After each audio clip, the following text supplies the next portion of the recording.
Assalamualaikum warahmatullahi wabarakatuh. Perkenalkan, nama saya Mira. Saya dosen yang sedang disertifikasi. Pada kesempatan ini, saya akan mendeskripsikan mata kuliah untuk keperawatan gawat darurat 2 dengan bobot SKS 2 SKS. Berikut saya akan share untuk RPS pembelajarannya.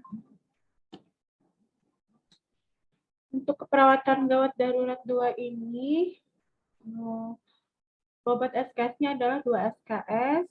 1 SKS itu adalah teori dan 1 SKS-nya praktikum. Untuk dosen pengampunya ada 2 selain Ulun, jadi ada dengan Ibu Hanura untuk membantu perkuliahan pada keperawatan gawat darurat 2. Adapun capaian pembelajaran lulusan yang dibebankan pada mata kuliah ini yaitu CPL 1 untuk pengetahuan, mahasiswa diharapkan menguasai teknik, prinsip, dan prosedur pelaksanaan asuhan atau praktik yang dilakukan secara mandiri atau berkelompok pada bidang keilmuan keperawatan gawat darurat dan keperawatan bencana. Sedangkan untuk yang kedua, menguasai konsep teknologi informasi dan konsep evidence-based nursing practice. Untuk CPL kemampuan umum atau CPL 2, yang pertama adalah membuat keputusan yang independen dalam menjalankan pekerjaan profesinya berdasarkan pemikiran logis, kritis, sistematis, dan kreatif. Terus yang kedua ada bertanggung jawab atas pekerjaan di bidang profesinya sesuai dengan kode etik profesinya.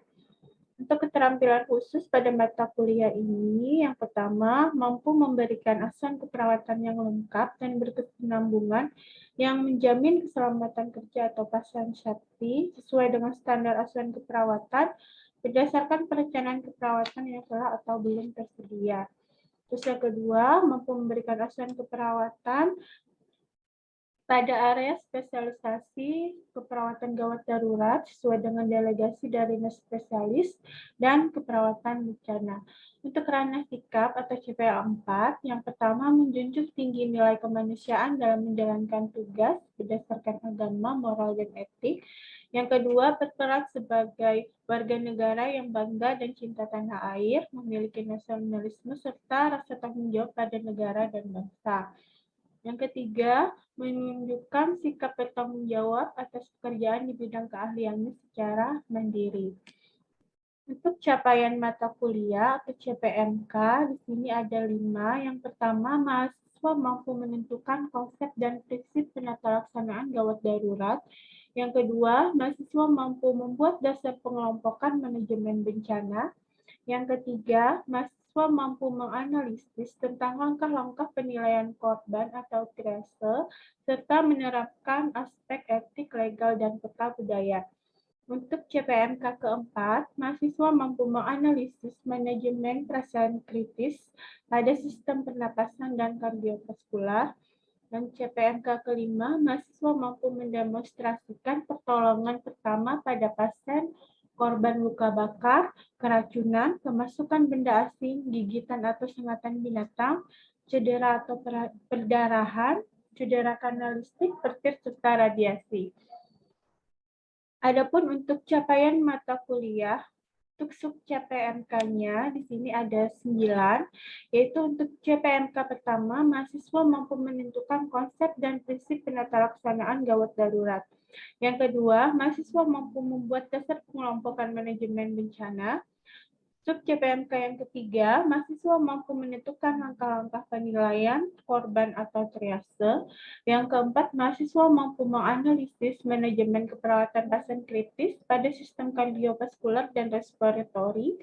Sub CPMK yang kelima, mahasiswa mampu memecahkan kasus tentang onkologi atau emergensi.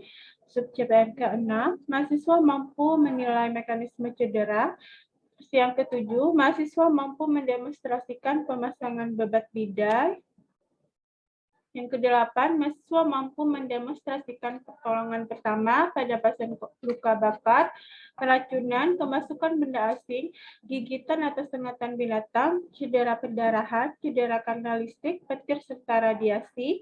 Dan sub CPMK 9, mahasiswa mampu merancang proses keperawatan gawat darurat dalam sistem pernapasan yang terdiri dari pengkajian, analisa data, rencana intervensi dan implementasi, serta evaluasi. Berikut adalah tujuan pengajaran mata kuliah keperawatan gawat darurat, yaitu mahasiswa mampu memodifikasi teori-teori yang relevan dalam gawat darurat dan manajemen bencana yang meliputi konsep kegawat daruratan yang akan digunakan pada tatanan pelayanan kesehatan yang diaplikasikan secara mandiri maupun dalam kerjasama tim. Selain itu, mahasiswa juga diharapkan akan memiliki kemampuan secara komprehensif tentang kegawat daruratan dan manajemen bencana yang digunakan pada pelayanan kesehatan sehingga dapat digunakan dalam praktik pelayanan di kesehatan. Ini adalah bagan alur untuk mencapai tujuan pengajaran dari mata kuliah keperawatan gawat darurat 2. Dimulai dari sub CPMK pertama, untuk pertemuan pertama akan untuk capaian pembelajarannya adalah mahasiswa mampu menentukan konsep dan prinsip penata laksanaan gawat darurat 2. Terus yang kedua, di pertemuan kedua yang dicapai adalah mahasiswa mampu membuat dasar pengelompokan manajemen bencana. Untuk pertemuan ketiga, mahasiswa mampu menentukan langkah-langkah penilaian korban atau triase. Dan di pertemuan keempat, mahasiswa mampu merancang sistem transportasi dan fase pemilihan. Di pertemuan kelima, mahasiswa mampu menciptakan inovasi manajemen bencana dan fase pre-insiden atau mitigasi, serta pencegahan dan kesiapsiagaan bencana. Dan untuk pertemuan ke-6, sub-CPMK keempat, mahasiswa mampu menganalisis manajemen keperawatan pasien kritis pada sistem kardiovaskular dan respiratori. Untuk pertemuan ke-7 nanti ada evaluasi dengan ujian tengah semester. Setelah itu lanjut ke pertemuan 8, sub CPMK ke-5, mahasiswa mampu memecahkan kasus tentang onkologi emergensi. Dan untuk pertemuan ke-9, sub CPMK ke-7, mahasiswa mampu menjelaskan kegawatan dalam sistem muskuloskeletal. Untuk pertemuan ke-10, yang dibahas adalah sub CPMK 8 dengan capaian mahasiswa mampu mendemonstrasikan babat bidai. Jadi di sini bentuknya adalah praktikum dan simulasi. Terus untuk pertemuan ke-11, mahasiswa mampu menilai mekanisme cedera. Untuk pertemuan ke-12, mahasiswa mampu mendemonstrasikan pertolongan pertama pada pasien korban luka bakar, keracunan, kemasukan benda asing, gigitan atau sengatan binatang, cedera atau perdarahan, cedera kanalistik, petir, serta radiasi. Di pertemuan ke-13, yang dibahas adalah sub CPMK 9 dengan capaian mahasiswa mampu merancang proses keperawatan gawat darurat dalam sistem manajemen bencana yang terdiri dari pengkajian, analisa data, rencana intervensi, implementasi, dan evaluasi. Dan di pertemuan ke-14 nanti akan ada evaluasi, yaitu ujian akhir semester. Berikut adalah gambaran rencana pembelajaran semesternya. Seperti yang sudah saya jelaskan tadi, untuk CPL prodi yang dibebankan pada MK keperawatan gawat darurat 1, keperawatan gawat darurat 2 ini, yaitu ada P4 untuk pengetahuan P4, P20, terus ada kemampuan umum di KU6, terus keterampilan khususnya ada KK1 dan KK2. Untuk ranah sikapnya ada S2, S4, dan S10. yaitu menjunjung tinggi nilai kemanusiaan dalam menjalankan tugas berdasarkan agama, moral, dan etika, itu S2. Dan yang kedua adalah berperan sebagai warga negara yang bangga dan cinta tanah air, memiliki nasionalisme serta rasa tanggung jawab pada negara dan bangsa. Dan yang ketiga, menunjukkan sikap bertanggung jawab atas pekerjaan di bidang keahliannya secara mandiri. Terus untuk deskripsi singkat mata kuliah ini, mata kuliah keperawatan gawat darurat ini membahas tentang konsep kegawat daruratan, penata laksanaan pasien gawat darurat atau bencana, juga akan dibahas tentang prosedur penanggulangan bencana, triase, serta kejadian luar biasa. Berikut adalah kaitan antara CPMK dengan sub CPMK. Untuk bahan kajian atau materi pembelajaran, ini ada 12 topik. Yang pertama terkait dengan konsep dan prinsip penata laksanaan gawat darurat. Yang kedua, dasar pengelompokan manajemen bencana. Yang ketiga, langkah-langkah penilaian. Assalamualaikum warahmatullahi wabarakatuh. Waalaikumsalam warahmatullahi wabarakatuh. Selamat pagi, salam sejahtera buat kita semua. Apa kabar hari ini? Alhamdulillah baik. Sudah makan? Oke, hari ini kita pagi ya kuliah untuk keperawatan gawat darurat 2. Hari ini kita akan melakukan perkuliahan pertemuan ketiga ya. Baik, ada yang absen hari ini? Ada yang tidak hadir? Oke, alhamdulillah ya. Sebelum kita memulai perkuliahan pada hari ini, alangkah lebih baiknya kita berdoa dulu sebelum belajar. Mudah-mudahan apa yang akan kita pelajari pada hari ini bisa bermanfaat untuk kita semua. Berdoa dimulai.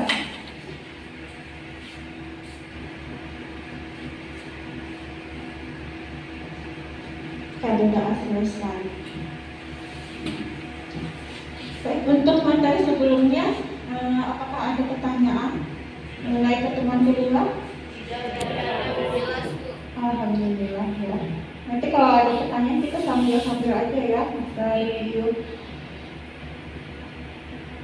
Dan untuk materi ketiga ini kita akan bahas terkait dengan capaian pembelajaran perkuliahan yang ketiga, yaitu mahasiswa mampu menganalisis tentang langkah-langkah penilaian korban atau triase serta menerapkan aspek etik, legal, dan budaya ya.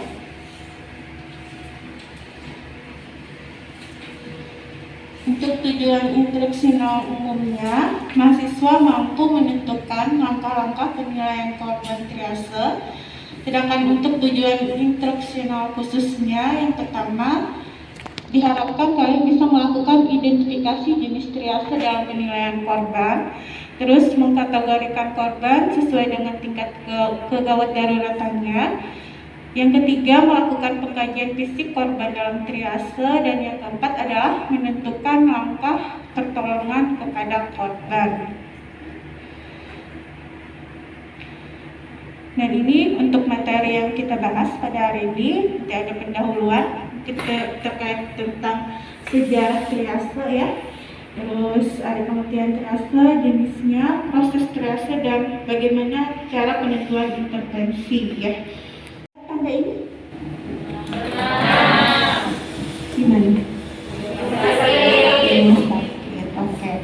Kalau di luar rumah sakit pernah lihat? Belum ya.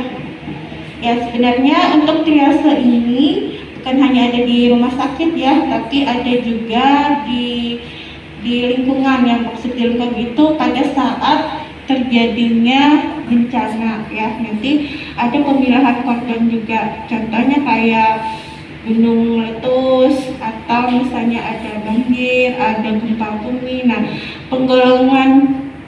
penggolongan korban itu biasanya menggunakan triase. Sekarang kita kupas terkait dengan sejarahnya. Nah, ini sejarahnya untuk triase dikemukakan oleh Merriam-Webster ya, dulu pada Perang Dunia Kedua ya. Itu ada pemilihan dan alokasi perawatan untuk pasien dan terutama korban pertempuran dan bencana. Menurut sistem prioritas yang dirancang untuk memaksimalkan jumlah korban selamat. Jadi kan kalau habis Perang Dunia itu banyak korbannya ya, banyak korbannya. Lalu di situ dia mempunyai ide bagaimana cara memprioritaskan yang didahulukan ditolong itu yang mana. Lalu muncullah statement untuk pemilahan korban seperti itu. Terus setelah dari Merriam-Webster, kemudian triase ini dikembangkan lagi oleh Baron Dominic James ya. Dia merupakan seorang kepala ahli bedah dari Napoleon ya. Dulu kenal Napoleon? Raja Napoleon ya. Nah dia merupakan kepala ahli bedahnya. Jadi di sini digunakan triase ini untuk korps ambulan pertama serta ambulan polantes ya. Jadi yang mana yang duluan diangkut gitu. Jadi pemilahan korban Perang Dunia ya. Nah, terus kenapa sih harus dilakukan triase? Kira-kira? Ya, untuk memilih prioritas. Prioritasnya berdasarkan apa? Kalau kita kaitkan dengan keperawatan gawat darurat, berarti prioritasnya ya berdasarkan kegawat daruratan. Kalau berdasarkan kegawat daruratan, nanti kita nyambung lagi ya, kita bahas penyetelan pasien untuk tadi kegawat daruratan. Terus yang kedua ada penugasan sumber daya dalam metode yang paling efisien. Maksudnya apa?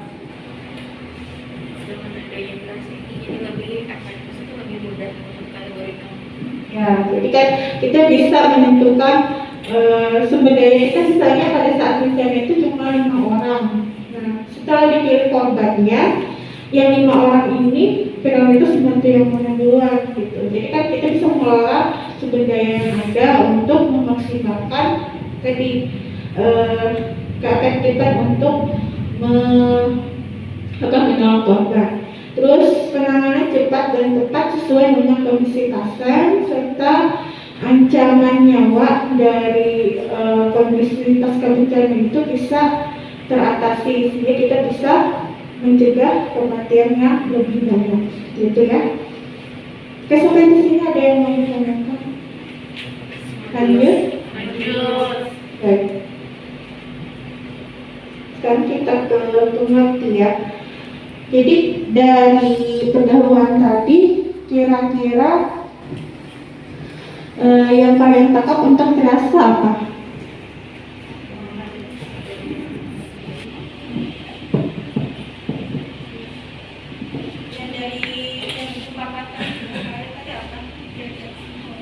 Jadi kesimpulannya itu bahwa triase itu digunakan untuk memilah ataupun memfasilitasikan pasien mana yang lebih dulu untuk dapat dilakukan pertolongan pertama atau kita prioritaskan untuk mendapatkan sebuah perawatan kesehatan.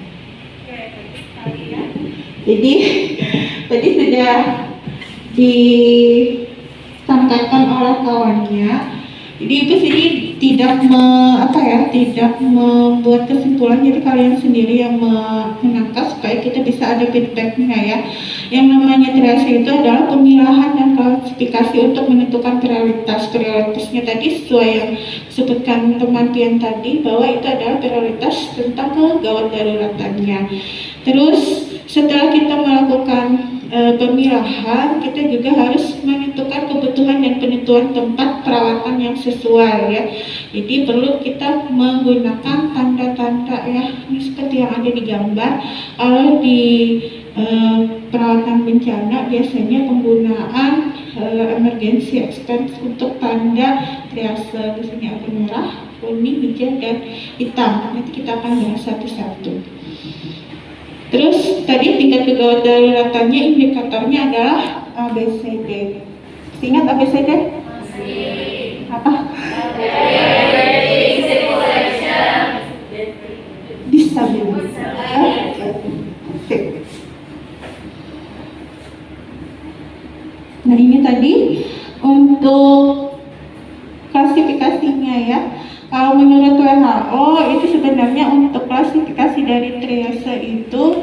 yang benar-benar emergensi itu keadaannya paling kondisinya cuma 20%.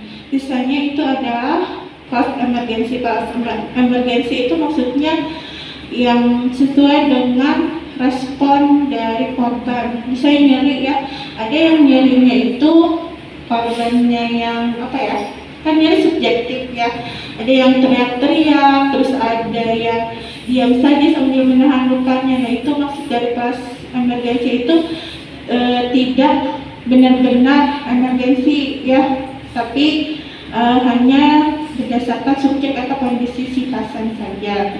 Nah itu nanti dipilah, makanya kita ada pemilahan tentang gawat, gawat darurat dan darurat. Nah kalau gawat itu adalah suatu keadaan yang tidak mengancam nyawa, tapi memerlukan penanganan cepat dan tepat seperti kegawatan. Contohnya apa? Ya? Oke, faktur misalnya ya. Jadi itu tidak mengancam nyawa ya, tapi harus dilakukan penanganan cepat. Kalau misalnya kita biarkan pasiennya, otomatis nanti ada risiko sakit kepalanya ya, dan akan mengancam nyawa seperti itu. Terus untuk selanjutnya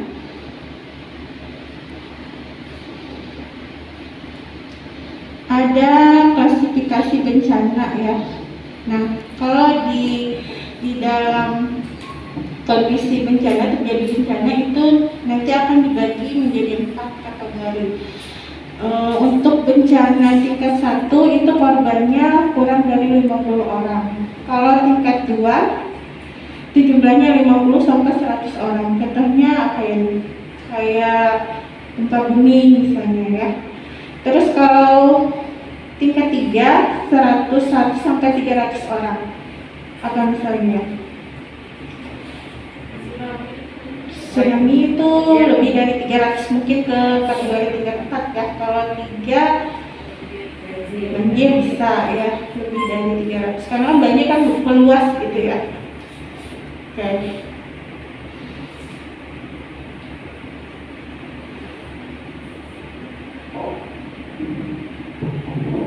Mau ditanyakan sampai sini?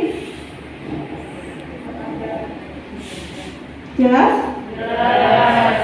Nah ini adalah contoh kartu ya, kartu untuk penggunaan pemilihan triase di lapangannya. Jadi di sini ada kategori, tapi mungkin karena dari Amerika jadi tandanya salib. Ya, jadi ini sebagai simbol kematian untuk kita. Terus merah, ini gambarnya apa nih? Kelinci, jadi harus cepat ya, gitu ya. Terus kalau kuning, ini gambarnya kura-kura. Kura-kura apa artinya? Ya. Terus kalau hijau itu ambulan silang, jadi apa tuh?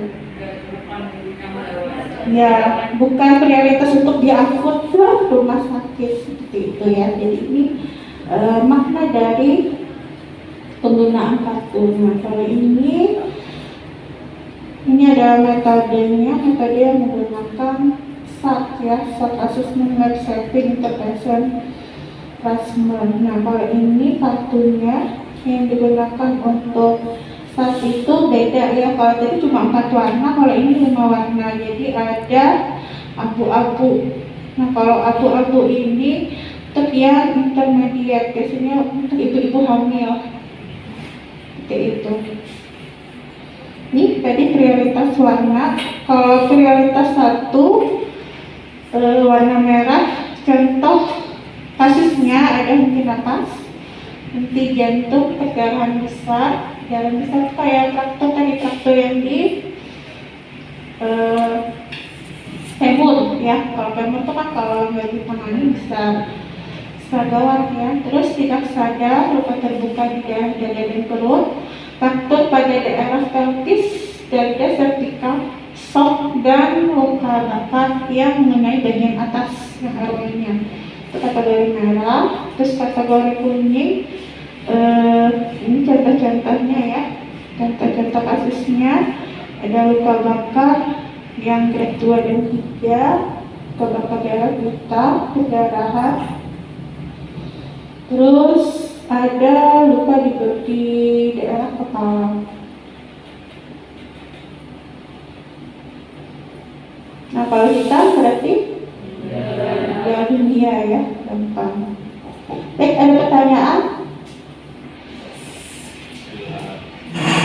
Baik, untuk kesimpulan dari yang Ibu katakan tadi, di sini bisa kita ambil ada 4. Yang pertama, triase itu adalah suatu proses menentukan prioritas berdasarkan ancaman nyawa yang sangat penting untuk mencegah kematian. Jadi ya, karena kita harus memilah dan memprioritaskan korban. Dalam melakukan triase diperlukan penanganan cepat dan tepat sesuai dengan kondisi pasien. Terus yang ketiga, metode triase untuk kondisi bencana bisa menggunakan metode STAR tadi ya, dan metode SAR.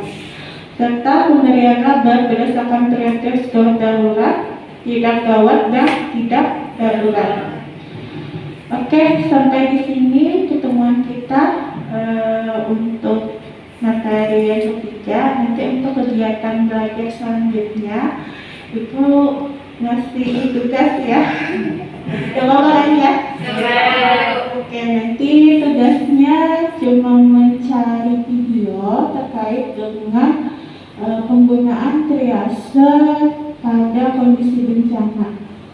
Ya, nanti silakan ada di Google Classroom untuk tugasnya. Kalau sudah dapat, nanti cukup link HTTP YouTube yang kalian tonton itu apa, nanti dikumpulkan di Google Classroom. Dan kesimpulannya apa ya? Jadi bukan hanya mengajukan cuma kesimpulannya juga dituliskan.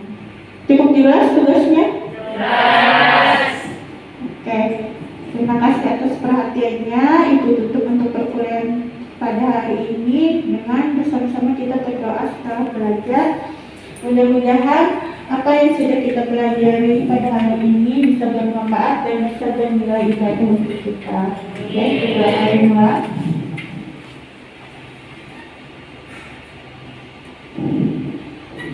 Doa selesai. Terima kasih. Assalamualaikum warahmatullahi wabarakatuh. Waalaikumsalam warahmatullahi wabarakatuh.